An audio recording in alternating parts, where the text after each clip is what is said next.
Welcome to my YouTube channel. Today, I'm taking you through a full lash lift process, the perfect way to get naturally curled. Lifted lash without extensions. Step 1.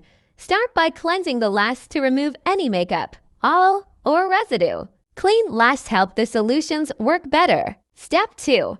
Choose the right silicone shield. Size for your lash, small for a tight curl. Medium or large for a softer, natural lift. Step 3. Apply the shield onto the eyelid using a gentle adhesive. Then carefully lift and stick each lash onto the shield using a lash tool or brush. Step 4. Apply the lifting solution from root to mid-lash, avoiding the tips. This softens the lash structure and helps reshape it. Step 5. After the set time, remove it gently and apply the setting lotion. This locks in the new lifted shape. Step 6. Once that's done, clean off any residue and apply a nourishing serum too.